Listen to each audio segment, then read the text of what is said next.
I'm Mike Pompeo. I'm speaking to you from beautiful Jerusalem, looking out over the old city. I have a big job as Susan's husband and Nick's dad.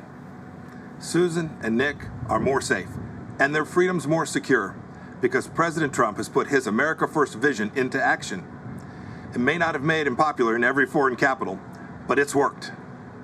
President Trump understands what my great fellow Kansan President Eisenhower said: for all that we cherish and justly desire for ourselves or for our children, the securing of peace is the first requisite. Indeed, the primary constitutional function of the national government is ensuring that your family and mine are safe and enjoy the freedom to live, to work, to learn, and to worship as they choose.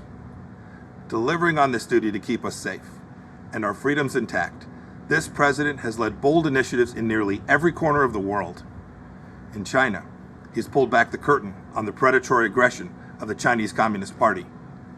The president has held China accountable for covering up the China virus and allowing it to spread death and economic destruction in America and around the world.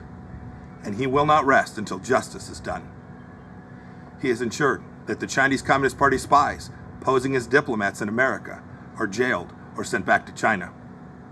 And he has ended the ridiculously unfair trade arrangement with China that punched a hole in our economy. Those jobs are coming back home. In North Korea, the president lowered the temperature and against all odds got the North Korean leadership to the table.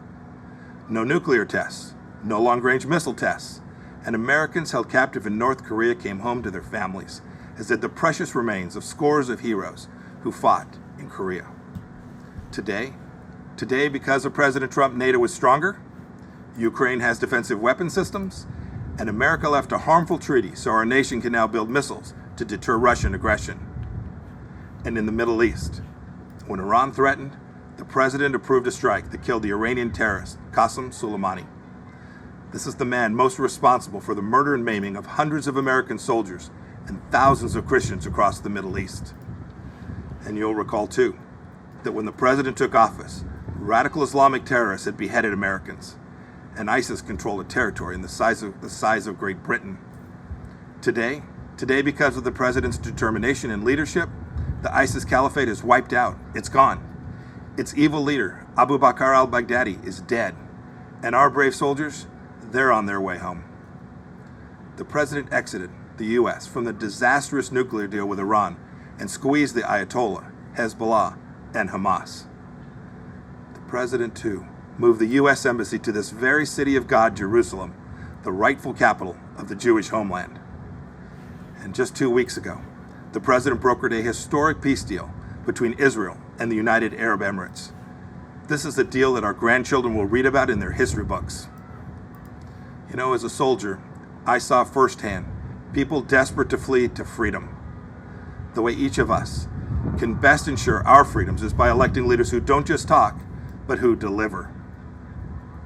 An American hostage, imprisoned in Turkey for 2 years, Pastor Andrew Brunson, said upon his release that he survived his ordeal with these words of Scripture: be faithful, endure, and finish well.